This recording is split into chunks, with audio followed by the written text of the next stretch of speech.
Hi, my name is Jerry Wise, and I'm a relationship expert and a family systems expert. I'm the director for the Center for Self-Differentiation at Family Tree Counseling Associates in Carmel, Indiana, on the north side of Indianapolis.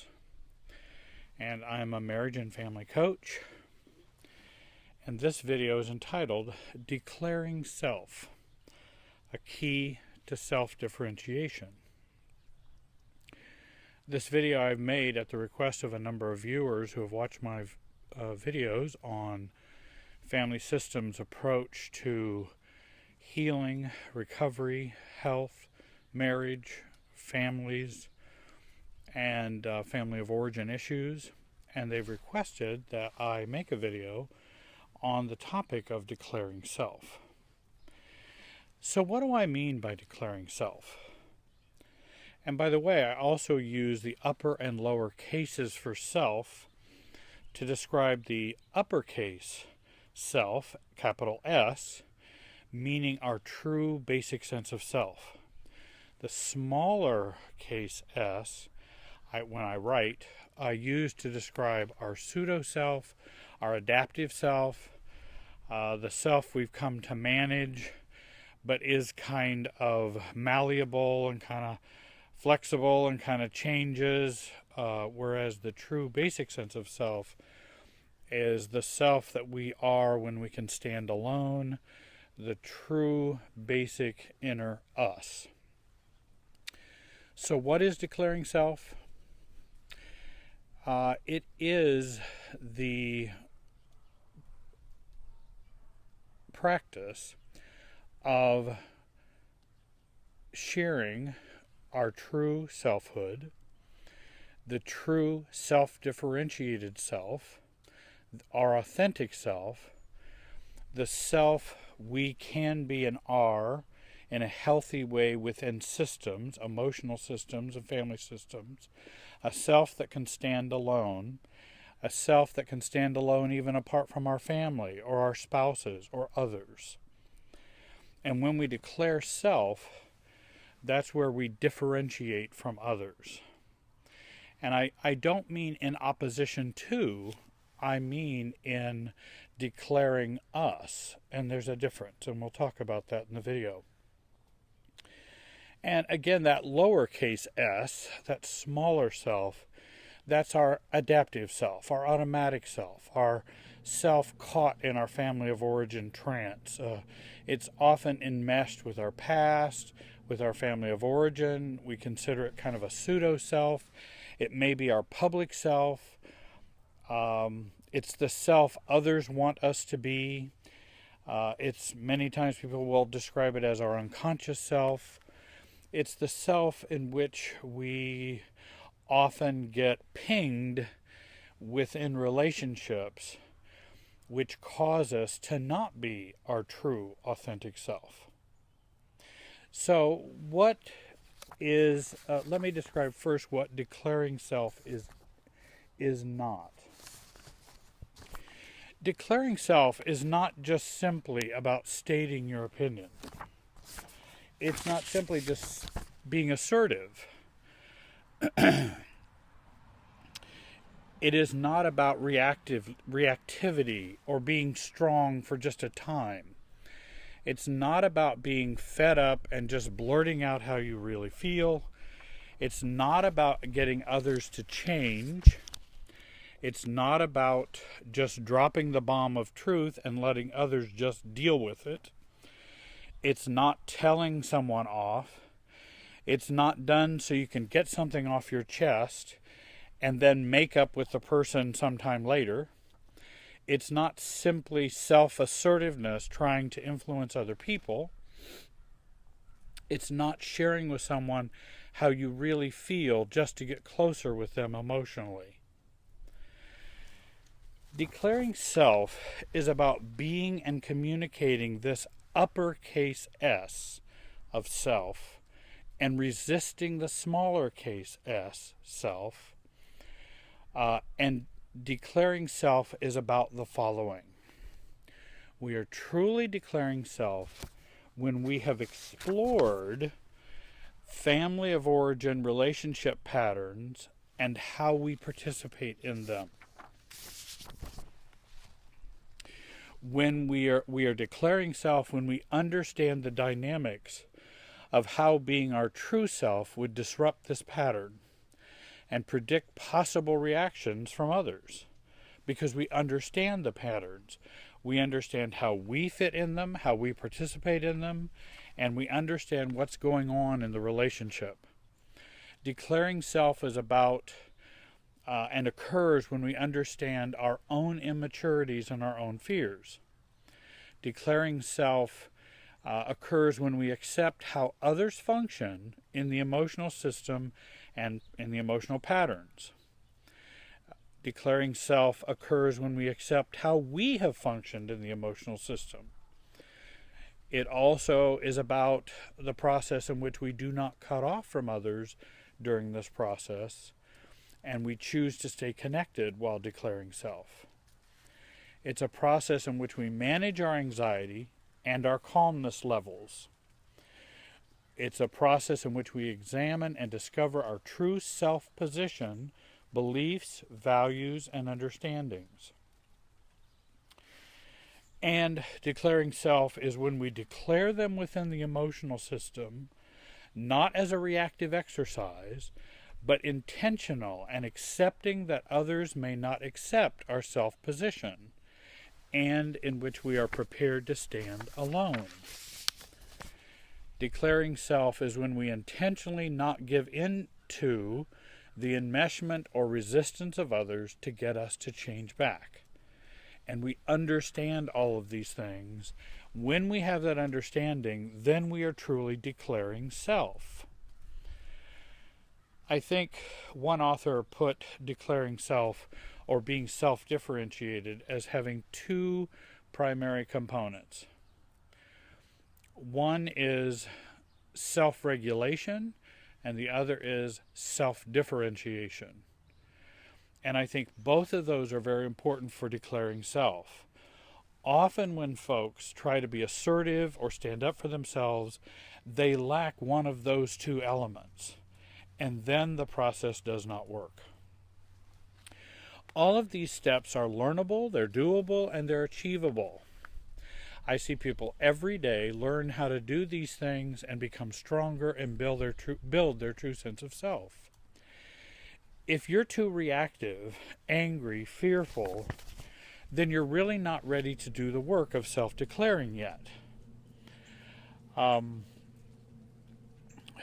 And this work needs to be done in preparation for the process. We need to work on anger, fearfulness, reactivity.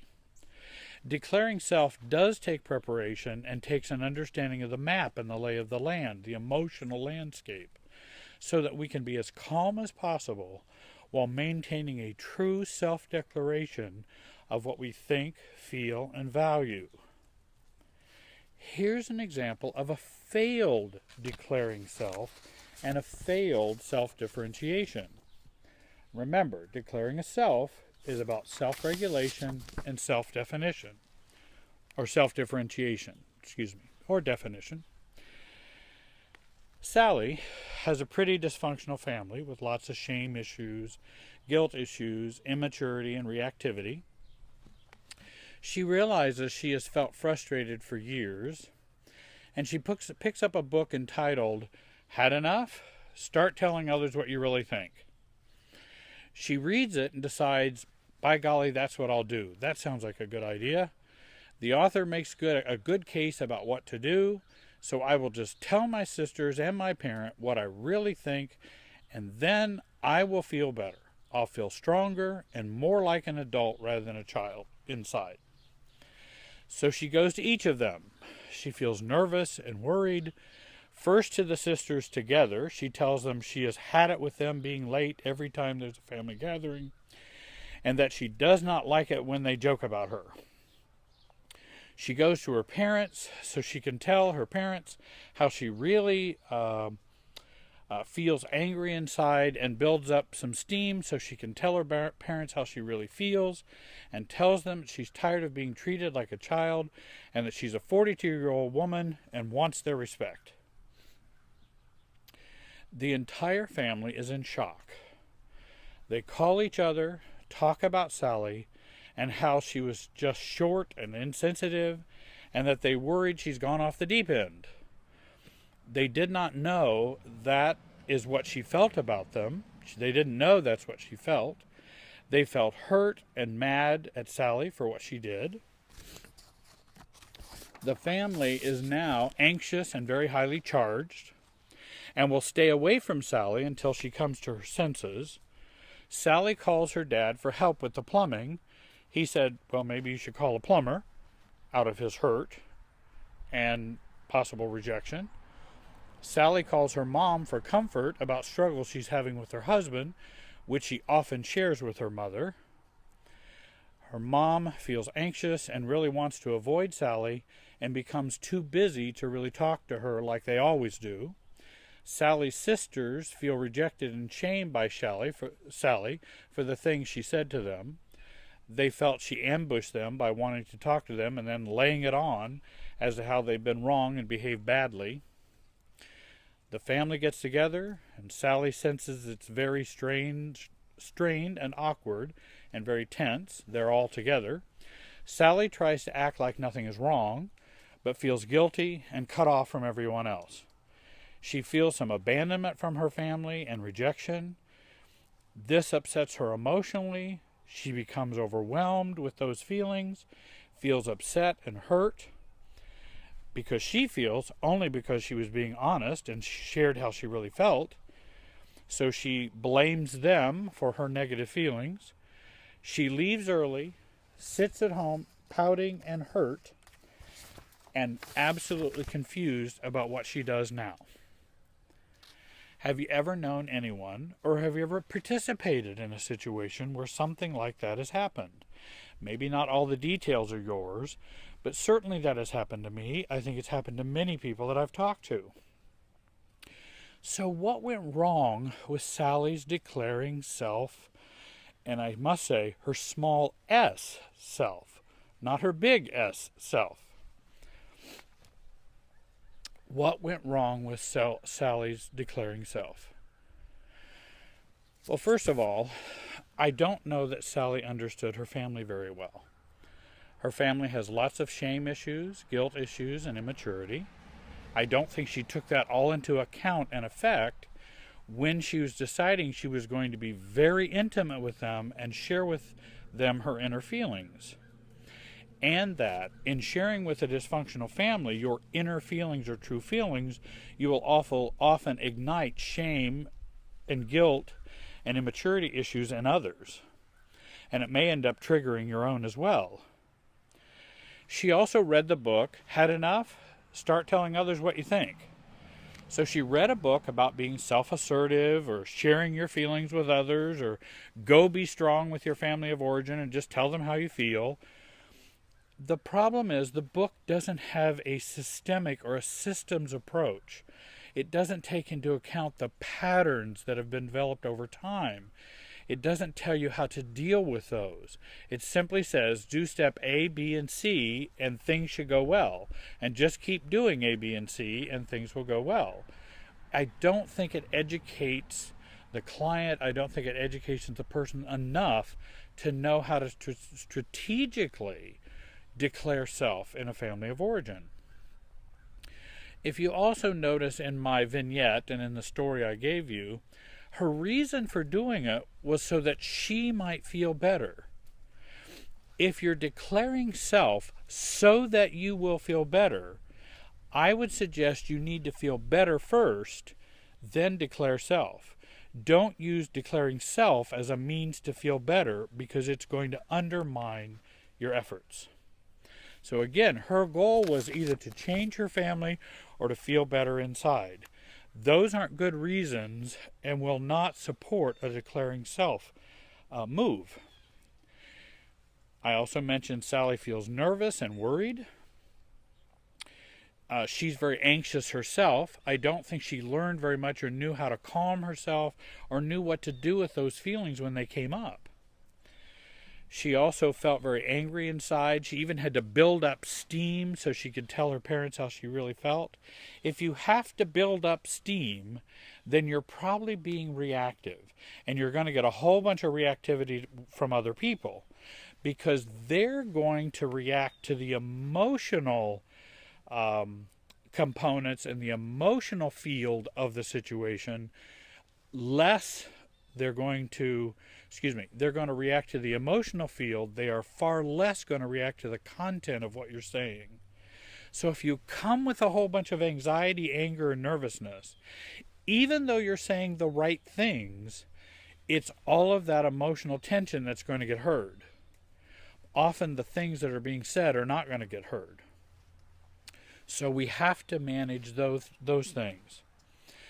If you remember, Sally was also tired of feeling like she was being treated like a child. She needed to deal with those issues and inner child issues of feeling like she was treated like a child before she dumped them on her parents and told them to stop it.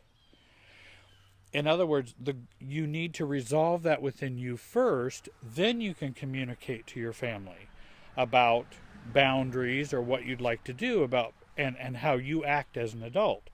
Because if we continue acting like a small s self, or feel or act like a child inside, it's hard for us to expect everybody for the last 42 years to stop treating us like a child if we keep acting and feeling like a child. So we need to work on our issues first. Not just say, you stop treating me like a child, then I'll feel grown up. No, we need to work on growing up, then others will begin to treat us less like a child. So Sally had it backwards, and it was more likely to backfire on her. Also, the family called each other and talked about Sally and how short she was, how she was short and kind of curt and was insensitive. So the family all did triangles within the family because it's a dysfunctional family. So they have to call each other and say, hey, do you know what Sally did? Let me tell you what Sally did. We need to talk about Sally.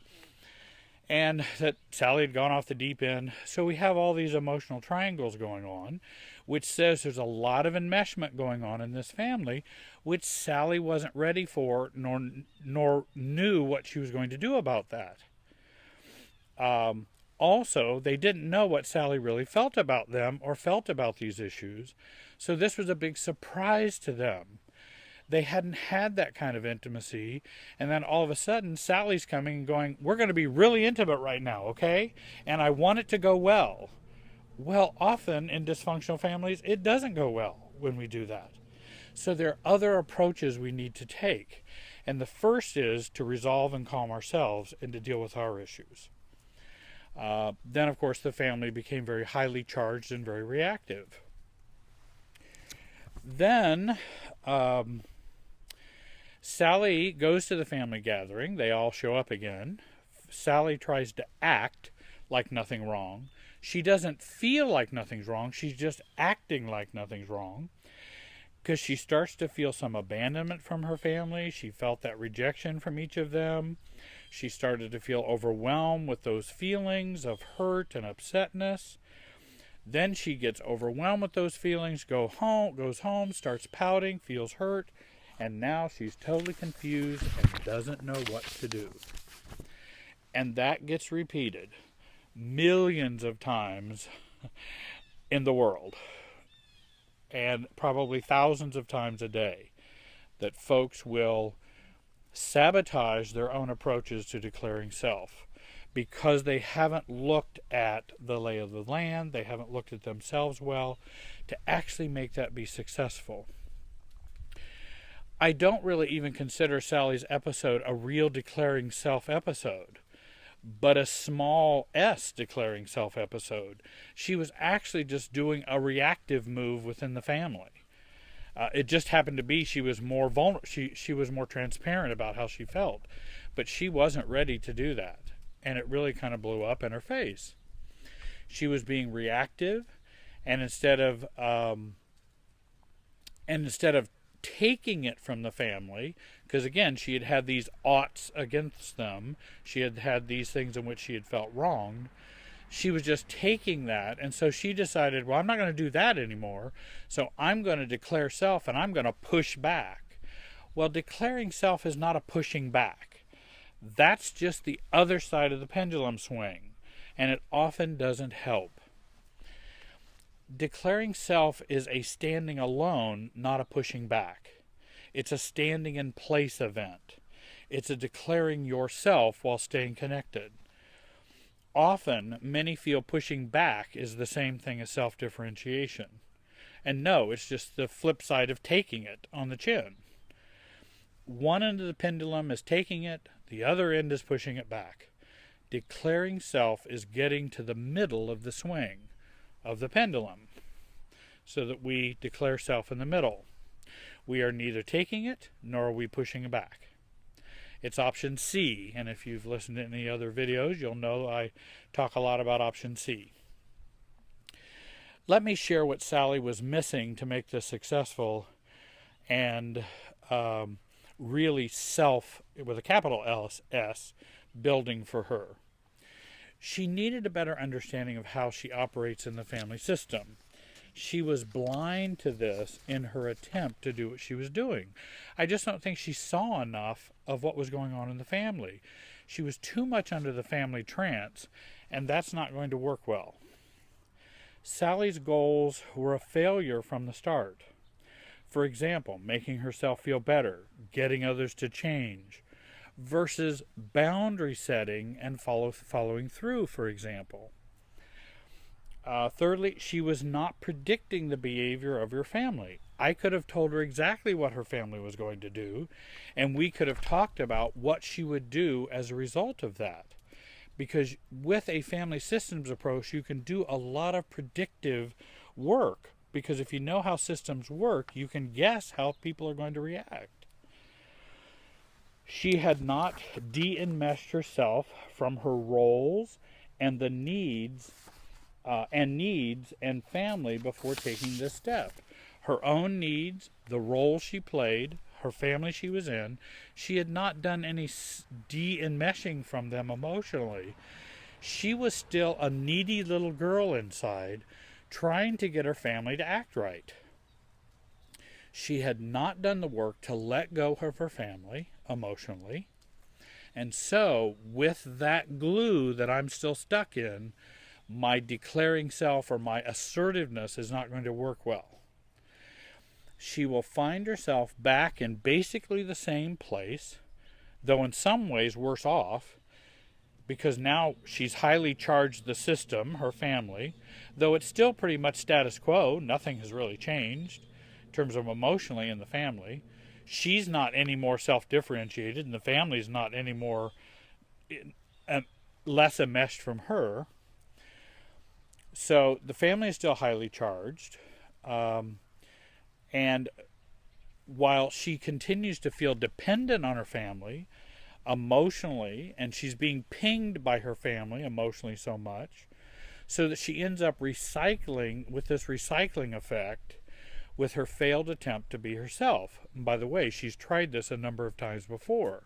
This wasn't the first time she had done it. And in which she has maintained the status quo, only now with more anxiety and intense feelings, so it hurts her very painfully. Now, the family will go back to an equilibrium given a few weeks, even months, maybe even days. For some family, even hours. It goes back to the same old thing, and everybody just doesn't talk about it anymore. It's as though it never happened. But also, nothing has changed either. If you feel you have continued in a recycling pattern with your marriage and your family, I want you to contact me for coaching and guidance and relationship help and some recovery work. I see people in my office or online. I hope you'll join our YouTube channel. I hope you'll like or comment on this video. Share my videos on your social media. I want to thank you for watching today, and have a great day.